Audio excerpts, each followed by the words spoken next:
Le cours d'aujourd'hui va porter donc sur la vie démocratique et sur ce que j'appelle, ce qu'on peut appeler donc la vie politique.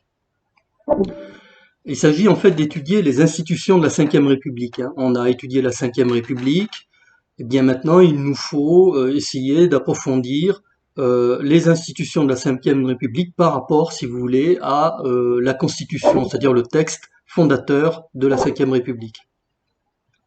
L'idée, c'est d'essayer de comprendre ici qu'est-ce que c'est que ce texte qu'on appelle la Constitution de la Ve République.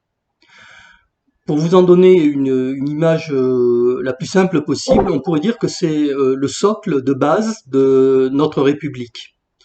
C'est-à-dire que cette Constitution représente les fondations sur lesquelles repose la République.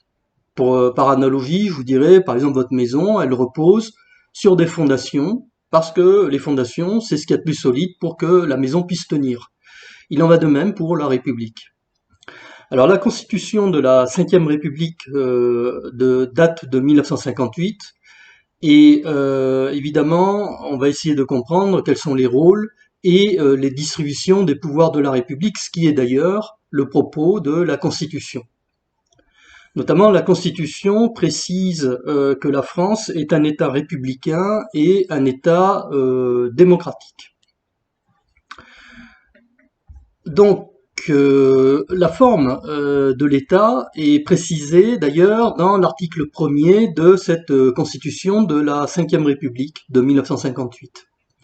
Alors, je vais vous le lire. La France est une république indivisible, laïque, démocratique et sociale. Elle assure l'égalité devant la loi de tous les citoyens, sans distinction d'origine, de race ou de religion. Elle respecte toutes les croyances, son organisation est décentralisée, la loi favorise l'égal accès des femmes et des hommes aux mandats électoraux et aux fonctions électives, ainsi qu'aux responsabilités professionnelles et sociales. Donc voilà pour l'article, la première partie donc de cette Constitution. Et dans cet article 1, on trouve aussi les caractéristiques du régime politique qui forme donc la Ve République. Alors il est dit que, en gros, si vous voulez, dans ces caractéristiques, que la Ve République est qualifiée de régime semi-présidentiel.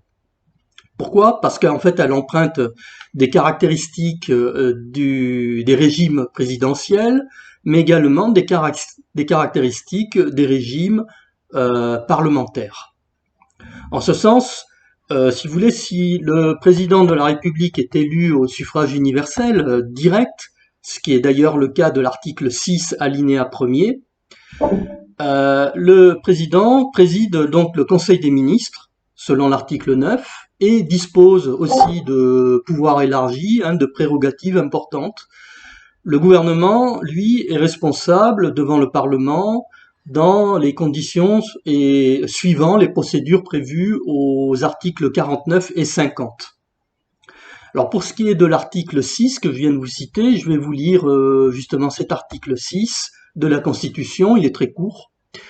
Il est dit que le président de la République est élu pour 5 ans au suffrage universel direct et que nul ne peut exercer plus de 2 mandats consécutifs.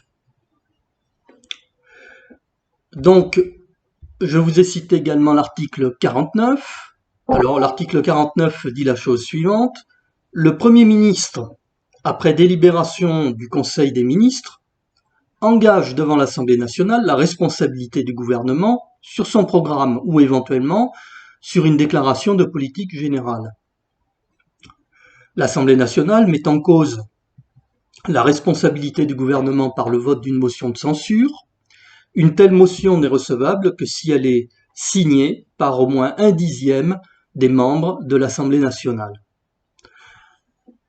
Et pour que vous compreniez bien ce que c'est qu'une motion de censure, c'est défini dans l'article 50 de la Constitution. Écoutez bien, l'article 50 dit que lorsque l'Assemblée nationale adopte une motion de censure, ou lorsqu'elle désapprouve le programme ou une déclaration de politique générale du gouvernement, alors le Premier ministre doit remettre au président de la République la démission du gouvernement.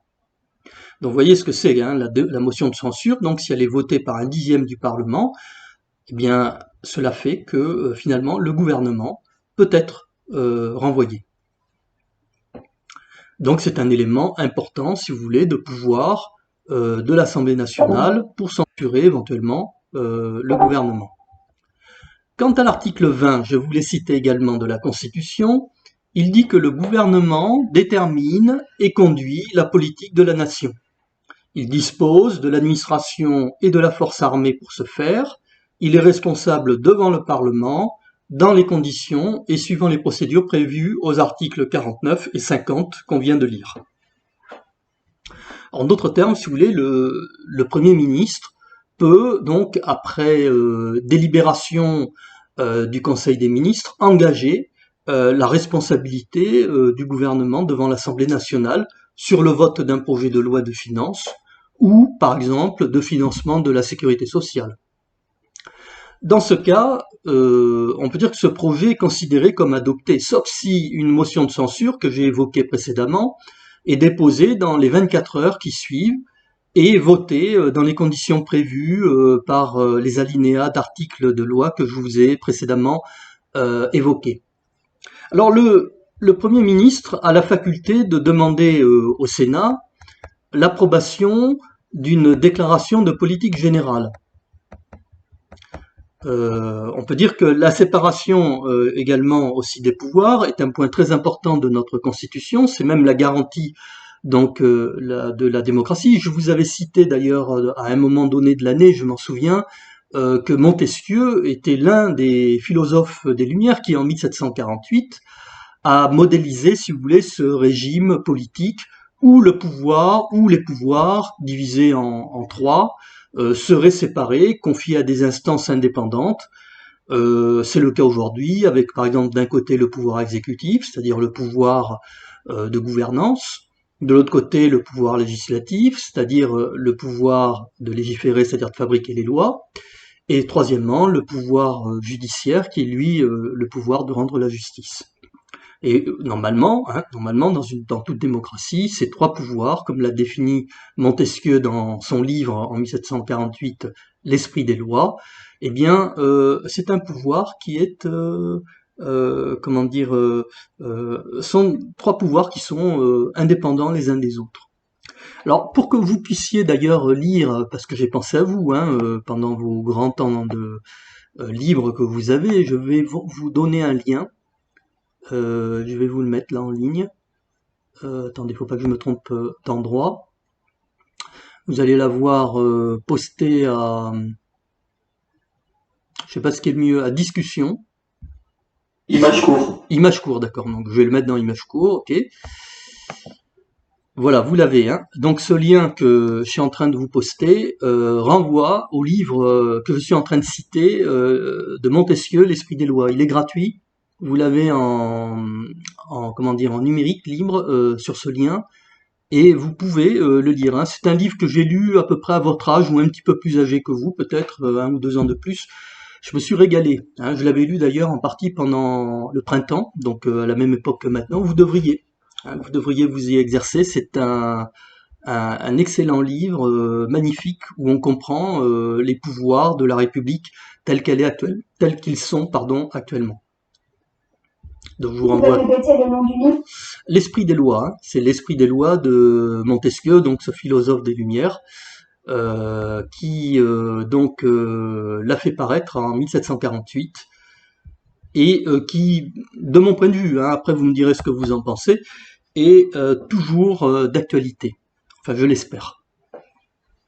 Alors, les pouvoirs centraux de l'État, eux, sont constitués par les deux premiers pouvoirs que j'ai cités, c'est-à-dire par le pouvoir exécutif et par le pouvoir législatif. Alors, le pouvoir exécutif, on va essayer de, si vous voulez, de bien le cerner.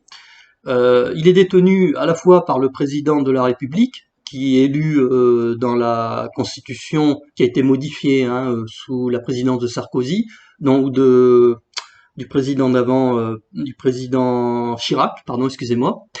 la Constitution a été ramenée à 5 ans. Hein. Donc la Constitution, pardon, le suffrage universel du président de la République fait que maintenant il est élu à 5 ans, hein, sur un quinquennat au lieu d'un septennat. Excusez-moi pour l'embrouille. Le président de la République a le pouvoir également de nommer le Premier ministre. Le Premier ministre qui, lui, va constituer son gouvernement, c'est-à-dire va constituer sa liste de ministres, qu'il va présenter ensuite au président de la République pour être signé, ratifié, donc accepté par le président de la République. Il se peut que le président de la République, d'ailleurs, ne soit pas d'accord avec le nom de tous les ministres qui auraient été constitués par son Premier ministre. Il peut très bien lui demander de panacher la liste, d'enlever des noms, d'en chercher un autre, par exemple. Mais en tout cas, quand le président de la République et le Premier ministre tombent d'accord, donc le Premier ministre forme son gouvernement. Hein, le gouvernement étant constitué, je vous le répète, par l'ensemble de ses ministres. Donc, encore une fois, le pouvoir exécutif est partagé entre le président de la République et donc le gouvernement. Le président de la République, lui, dirige la diplomatie et une grande partie de son rôle est de représenter la France auprès de l'étranger. Mais c'est pas que son rôle, hein, il est également le chef des armées, donc c'est considérable comme pouvoir. Il peut même entraîner la France dans des opérations militaires, bien entendu avec l'aval du Parlement, sauf en cas d'urgence. Ou alors il pourrait s'en passer. Hein. Imaginez par exemple une attaque du territoire brutale par une puissance étrangère. Donc là, le président de la République n'aurait pas le temps de demander l'aval, par exemple d'une déclaration de guerre ou autre. Donc il serait bien obligé, si vous voulez, d'envoyer une riposte en tant que chef des armées immédiatement sans passer par l'Assemblée. Mais dans la plupart des cas, quand on a le temps, quand on est dans une diplomatie normale ou quasi normale, le président de la République, s'il veut envoyer des troupes, mettons quelque part, eh bien, il doit en passer par l'Assemblée nationale. Alors, le président de la République peut dissoudre également l'Assemblée nationale et prendre éventuellement aussi les pleins pouvoirs en cas de crise grave. Par exemple, dans le cadre du terrorisme, on a vu que le président qui précédait donc Monsieur Macron, le président Hollande, a activé justement dans le plan d'urgence ces articles pour élargir ses pouvoirs. Donc, vous voyez que c'est des choses qui arrivent, et je ne sais pas là dans le cadre du Covid si le président Macron a activé ce type de pouvoir, c'est possible. Pas nécessairement, puisque une grande partie d'ailleurs de ces pouvoirs élargis ont été inscrits, je crois, dans la loi l'année dernière. Alors, le président de la République, je vous disais, peut également dissoudre le gouvernement, si nécessaire. Et auquel cas, il peut recomposer un gouvernement avec un nouveau Premier ministre. Hein, ça peut arriver. Enfin, le pouvoir législatif, donc au sein du pouvoir législatif, vous avez donc ce Parlement. Ce Parlement est composé de l'Assemblée nationale et du Sénat. Eh bien, le pouvoir législatif peut, à travers le travail des députés et donc des sénateurs, modifier, débattre, puis adopter ou rejeter des textes de loi proposés.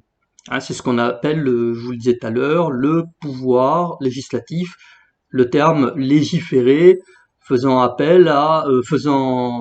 référence au fait de fabriquer les lois, hein, de faire des lois.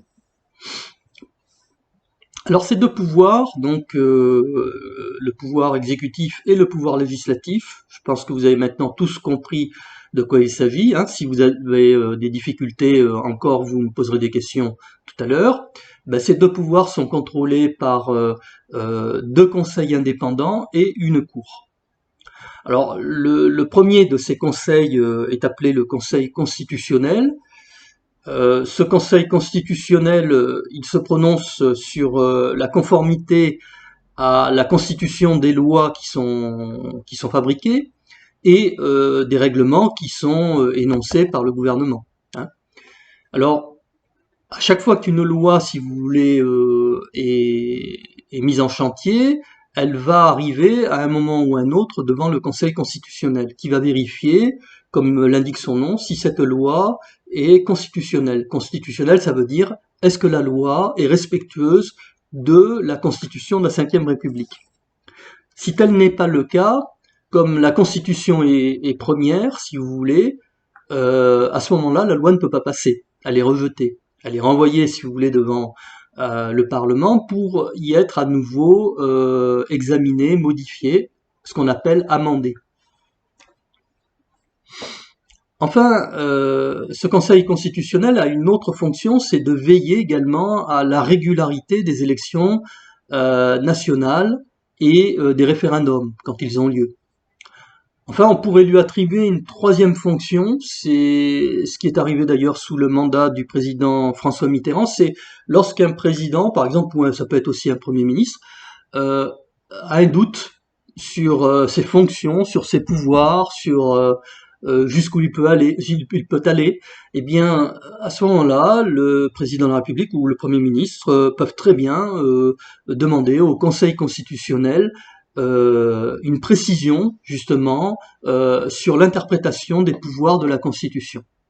Ce que François Mitterrand, d'ailleurs, avait demandé au Conseil constitutionnel, excusez-moi, lorsque eut lieu la première cohabitation.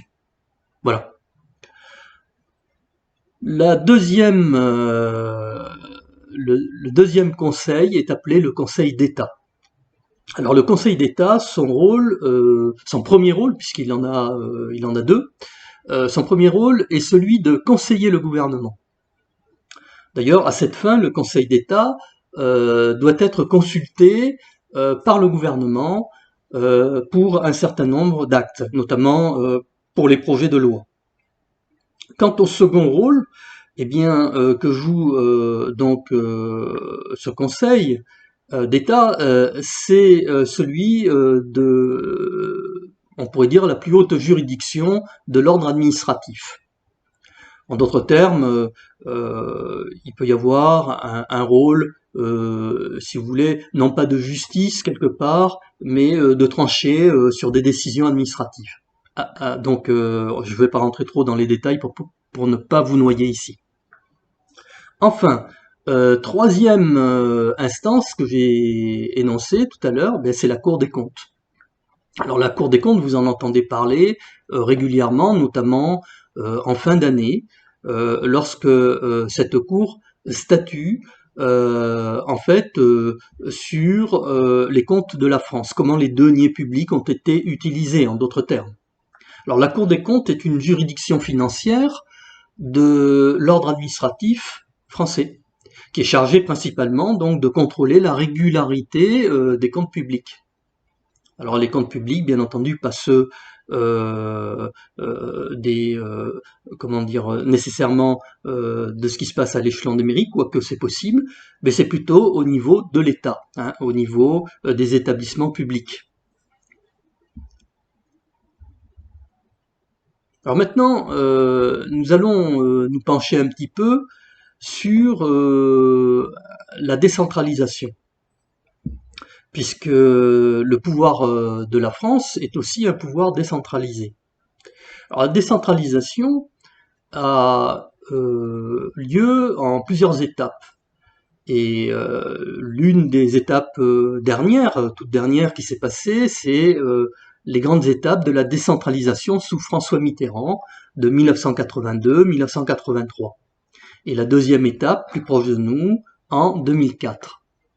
Alors, ces lois de décentralisation ont partagé en fait les compétences entre l'État centralisé, c'est-à-dire le gouvernement à Paris, et les collectivités territoriales, c'est-à-dire les régions, les départements et les communes. Et puis maintenant, on pourrait rajouter de nouveaux échelons, ce qu'on appelle les communautés de communes, avec par exemple le conseil régional également, d'un côté le conseil général, le conseil municipal pour chacune de pour chacun de ces échelons. Alors chaque échelon de collectivité territoriale est doté d'un conseil élu et d'une administration qui s'occupe d'actions sociales.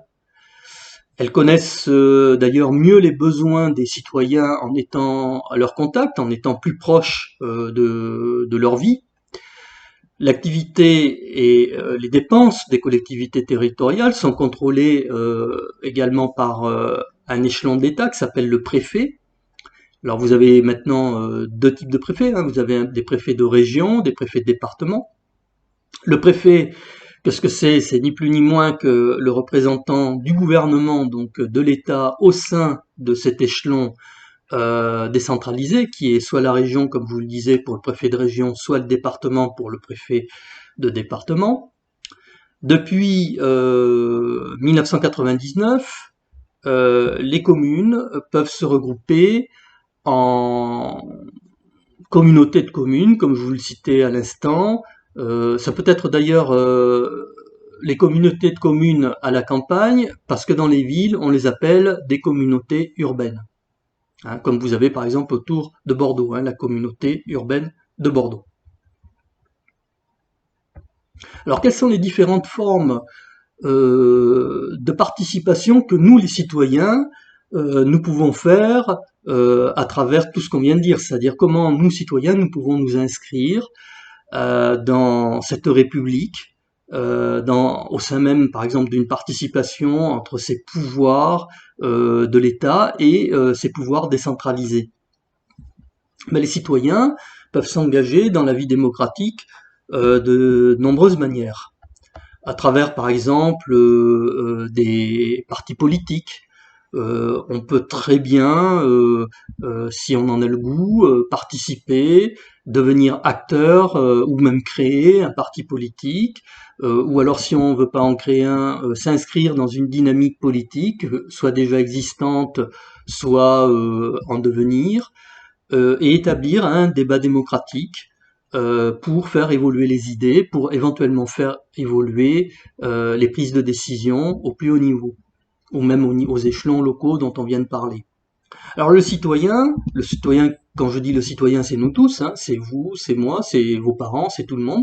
Le citoyen peut s'engager politiquement en défendant ses idées, notamment à travers sa participation, je disais, à des partis politiques, soit en créant, soit en adhérant à un parti politique, soit en soutenant un parti politique, soit en apportant des idées à un parti, en faisant des débats. Vous pouvez très bien en faire, par exemple, via Internet, ou alors aller trouver des gens à l'occasion de réunions et de faire évoluer ou partager vos idées. C'est une forme, voyez-vous, de participation démocratique, hein.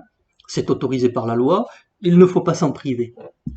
La démocratie, elle est fondée sur cette participation des citoyens à la vie politique de leur pays. Faut pas avoir peur, hein, des débats contradictoires. Aujourd'hui, on est devenu un petit peu sclérosé. On pense que la politique c'est quelque chose parfois un petit peu de dangereux, où on peut se brûler les ailes, etc. C'est peut-être vrai. Mais en même temps, confronter ces idées, c'est un moyen de faire évoluer les idées politiques, de faire évoluer aussi, comment dire, les prises de décision qui engagent la vie de tous les jours. Donc c'est quelque chose d'important. Les partis politiques permettent aux citoyens donc de se regrouper et de s'organiser pour le mieux, de s'exprimer également, d'essayer d'agir plus efficacement à travers des programmes destinés à capter l'audience publique et éventuellement, vous voyez, leur but étant de gagner le pouvoir aux prochaines élections. Ainsi, si le programme peut être appliqué parce que le parti est élu, ça devient très intéressant. Je voudrais vous faire toucher du doigt l'importance ici du programme d'un parti politique, et non pas simplement de l'apparence physique de celui qui représente le parti. Ça c'est très important parce qu'aujourd'hui il y a une sorte d'égarement où finalement on se fait une idée d'un parti politique à travers non plus véritablement son programme, mais plutôt à travers l'apparence de la personne qui le représente et qui diffuse plus ou moins bien d'ailleurs ses idées.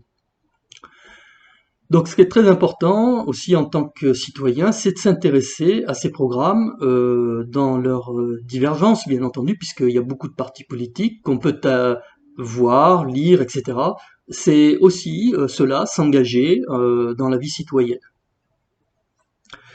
Le nombre de partis politiques différents représente la diversité, je vous disais, de programmes, la diversité d'idées. C'est cette grande diversité qui est la garantie du pluralisme politique et aussi de la liberté d'opinion. Parce que si on résumait tout, imaginez par exemple qu'on veuille résumer ou réduire la vie politique à un seul parti ou deux partis, mais à ce moment-là, si on résume tout à un seul parti et qu'on n'autorise plus qu'un seul type d'idées et qu'on commence à dire bah oui, ben les autres idées sont dangereuses, non, faut les bannir, ça c'est tout simplement ce qu'on appelle du totalitarisme. C'est-à-dire que l'on sombre à ce moment-là dans autre chose qu'une démocratie. Hein, c'est ce que Adolf Hitler a fait lorsqu'il est arrivé au pouvoir. C'est ce que Staline a initié également lorsqu'il est arrivé au pouvoir en 1924. C'est ce que Mao Zedong en Chine a mis en place en gagnant le pouvoir au lendemain de la Seconde Guerre mondiale, et etc., etc., pour ne citer que ces trois grands dictateurs, trois grands hommes qui ont mis en place leur totalitarisme. Alors donc c'est pour ça que c'est très important cette leçon, voyez-vous, de MC, pour que vous compreniez bien que l'engagement citoyen, c'est un engagement qui, par exemple en politique, est fondamental pour conserver la démocratie et pour éviter, bien entendu, qu'elle ne tombe entre de mauvais bras, entre de mauvaises mains. Alors, définition, j'ai utilisé peut-être des mots, des gros mots, des mots un peu particuliers comme pluralisme politique. Je pense que vous avez compris, c'est une expression qui indique qu'il y a une diversité des opinions politiques. Je crois avoir utilisé aussi le terme militant. Alors, militant, c'est un terme qui signifie adhérent actif à un parti, qui accepte en fait de faire bénévolement un travail de terrain et de participer donc à la vie du parti dans lequel ce citoyen s'est enrôlé. Un adhérent, c'est une personne qui est affiliée à un parti politique sans nécessairement être un citoyen particulièrement actif dans ce parti politique. C'est un citoyen qui paye une cotisation, hein, tout simplement au parti politique, puisque le parti politique s'inscrit dans le cadre des associations loi 1901. Alors là, j'ai parlé d'une forme d'engagement, hein, cette forme d'engagement qui est celle de l'engagement dans la vie politique. Mais il y a d'autres formes d'engagement que nous, citoyens, nous pouvons faire dans le cadre de cette République dans laquelle nous vivons. Et ces autres formes de participation démocratique peuvent prendre de nombreux visages. En démocratie, on peut agir, par exemple, en participant aux activités d'une association. Vous pouvez très bien, par exemple, en faisant du bénévolat dans une association, je sais pas, par exemple les Restaurants du Cœur. Je vois régulièrement chaque année des concitoyens d'ici, de Gujan-Mestras, qui donnent de leur temps, voyez-vous, pour récolter de la nourriture, des denrées non périssables, qui vont être ou périssables d'ailleurs, il y a les deux, hein, qui vont être collectés. Ça peut être ici à côté dans les grands supermarchés d'Hyper U ou d'autres grands supermarchés du coin ou d'autres magasins d'ailleurs. Voyez-vous, c'est un moyen de s'inscrire ici dans une participation qui vise en quelque sorte à aider d'autres citoyens, hein. Puisque je vous rappelle que la devise française c'est liberté, égalité et fraternité. Alors, dans le troisième volet, on en parle, on a tendance à l'oublier un petit peu, mais c'est aussi fondamental que l'égalité et la liberté. Et donc la fraternité, ben c'est le fait, si vous voulez, de s'entraider, hein, de voler au secours les uns des autres lorsque la nécessité s'en fait ressentir. On l'a vu par exemple à l'occasion également de cette crise du Covid-19, hein, où de nombreuses associations viennent au secours des personnes les plus démunies en ce moment. Alors, Une association, qu'est-ce que c'est? C'est un ensemble de personnes unies pour faire une action commune. Là, je vous citais les Restos du Cœur, je vous citais également les actions d'entraide pour les gens isolés par le Covid-19. Eh bien, en général, ces actions sont facilitées par ces regroupements en associations en France qui fonctionnent selon la loi 1901. Cette association d'ailleurs se définit par des statuts particuliers à but non lucratif. Alors quand on dit à but non lucratif, c'est-à-dire le lucre, si vous voulez, c'est la valeur, l'argent. Ici, donc ça veut dire que le but n'est pas de faire de l'argent, n'est pas de s'enrichir, et donc automatiquement il y a des statuts particuliers. Cette association peut fonctionner, si vous voulez, vis-à-vis des impôts, sans être imposable, en d'autres termes, hein. Et cela signifie également que cette association ne doit pas faire de bénéfices autres que ceux qui sont réintégrés dans l'association pour son fonctionnement. Hein, il ne doit pas y avoir, en d'autres termes, ici, dans le cadre d'association loi 1901, de buts commerciaux, de buts à visée de société, auquel cas vous ne pouvez pas rester inscrit dans le cadre des associations à loi 1901 parce que vous devenez, si vous faites comment dire des bénéfices, hein, des bénéfices à but privé, vous êtes alors inscrit forcément comme étant une société commerciale qui doit alors honorer les impôts, hein. C'est là la différence. Alors, les associations loi 1901, vous pouvez en fonder. D'ailleurs, vous appartenez peut-être hein, à l'une de ces associations loi 1901 parce que, euh, en général, quand en classe, j'ai l'habitude de demander aux élèves, est-ce que vous appartenez à une association loi 1901? Et la plupart du temps, vous me répondez non. Vous semblez ne pas appartenir à une association loi 1901. Bah, sachez que il y a de fortes chances pour que vous soyez affilié à l'une de ces associations. Par exemple, les associations sportives en font partie. Les clubs, généralement, si vous êtes un club d'échecs ou un club d'informatique, généralement vous êtes sous la forme d'une association, d'adhérents en tout cas, d'une association loi 1901. Donc vous voyez, les associations loi 1901 sont très nombreuses en France. Elles sont extrêmement nombreuses, elles regroupent plus de 10 millions de personnes, hein, donc c'est quelque chose de faramineux, hein, qui est énorme. Alors quand je dis 10 millions de personnes, ce sont des bénévoles hein, qui travaillent gratuitement et volontairement dans ces associations. Alors quand je dis gratuitement, pas tous, parce que tous les gens qui travaillent dans les associations loi 1901 ne sont pas forcément tous d'ailleurs des bénévoles. Pour une raison simple, imaginons que vous fabriquiez un club sportif. Vous avez l'idée, vous êtes par exemple tennisman par exemple, ou vous êtes un nageur professionnel, ou bah, peu importe le domaine, et vous souhaitez créer un club. Sauf que tout seul, bah, vous ne pouvez pas. Vous ne pouvez pas faire fonctionner parce que par exemple vous avez une autre activité, vous n'aurez pas le loisir d'être toute la semaine disponible, mettons tous les soirs pour faire fonctionner votre club. Alors ce que vous allez faire, c'est que vous allez embaucher par exemple un moniteur de tennis ou un moniteur par exemple de natation, etc.